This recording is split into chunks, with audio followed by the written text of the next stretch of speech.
anh ấy màu phim đăng ngầm ho màu vì bà lộn bà lạ phim lấy để chạm em phong nè để chạm rồi chạm soi tật chân dương miền là pra cả tô soi chấm nắm đấy là bay mũi tật ấy cà bị chôn hay tật bên cứ miền là tật trong ang tây rồi tật lò phật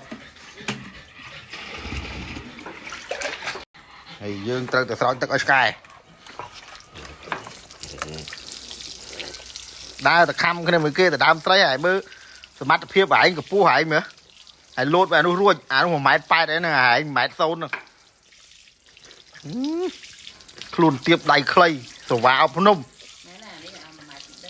đây ăn bao máy đó nè pi tắc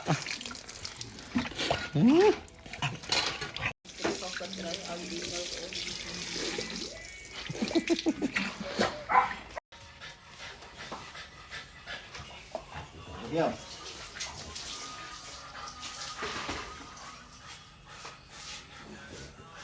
anh ấy bỏ máy được chia hải nhá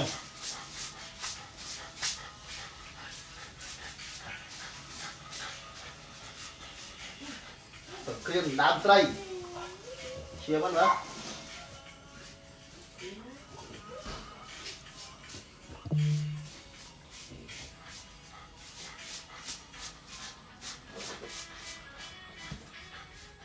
Vậy bài chân chắc nào thế là bài chân bị than tình ai được có vẽ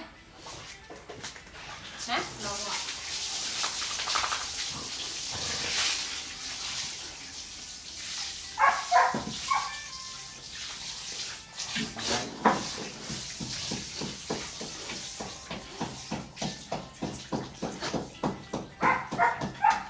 Chào bạn này.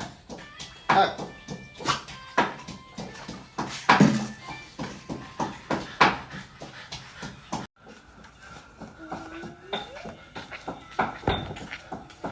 À. Lên. Lên nào.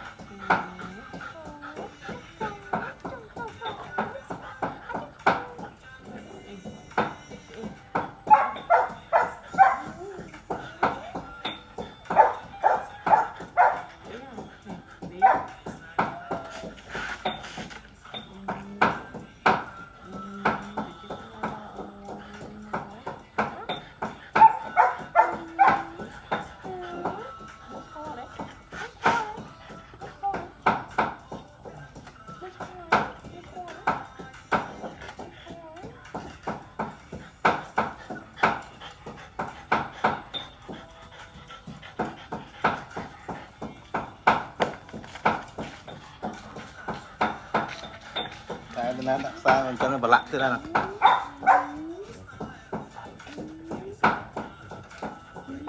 ngon này đây đây lên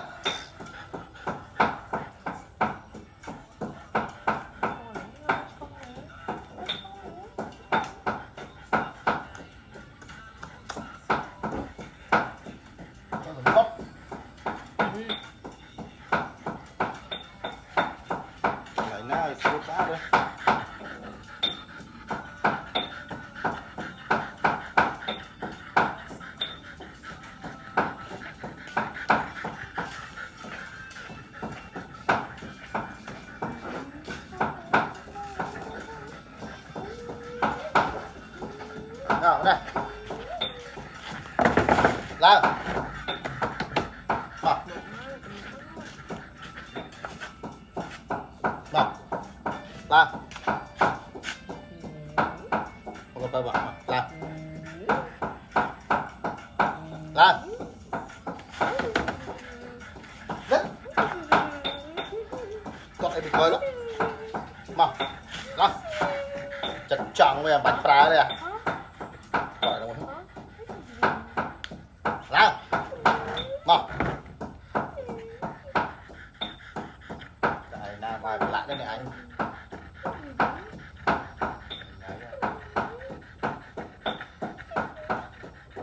mơ lại